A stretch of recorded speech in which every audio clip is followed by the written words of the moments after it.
күн достар, эфирде Транспорт Ньюс бағдарламасы және оның жүргізушісі мен Айгүл Даулыбай.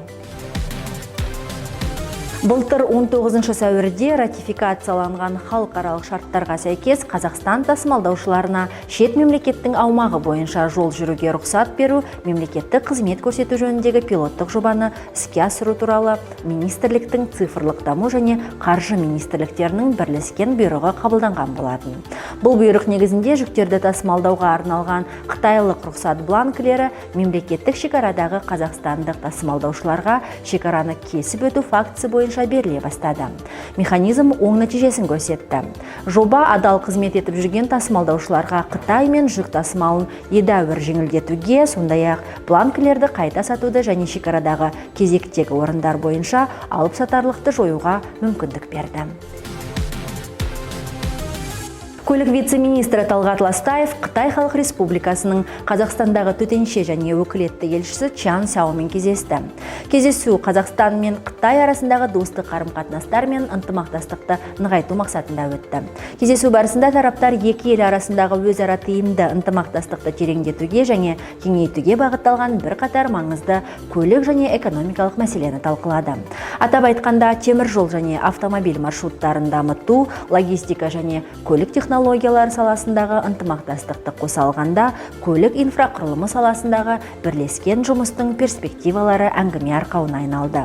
Келіссөздердің қорытындысы бойынша тараптар Қазақстан мен Қытай арасындағы достық қарым-қатынасты нығайтуға ықпал ететін бірлескен бастамаларды одан әрі дамытуға ниетті екендерін білдірді.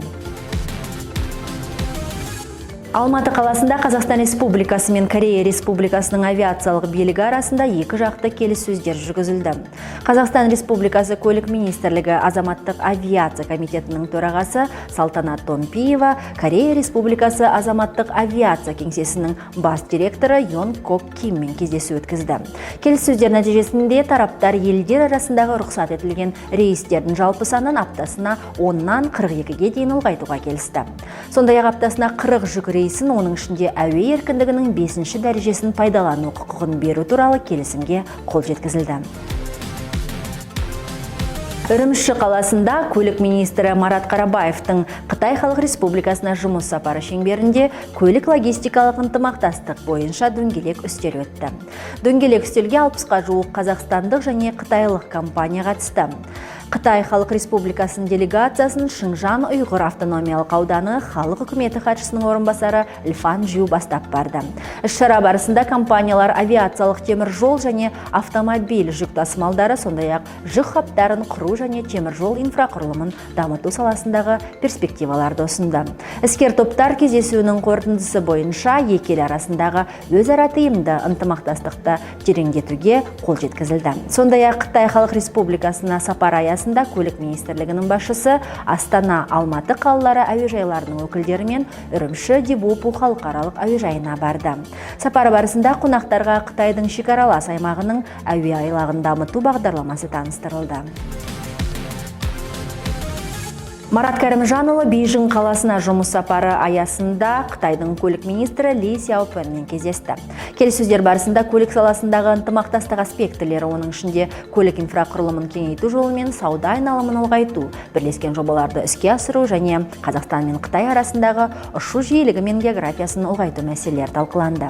Тараптар екі ел арасындағы неғұрлым тиімді және сенімді көлік байланысын қамтамасыз етуге бағытталған қол жеткізілген уағдаластықтарға қол жеткізуге дайын екендіктерін айтып жеткізді.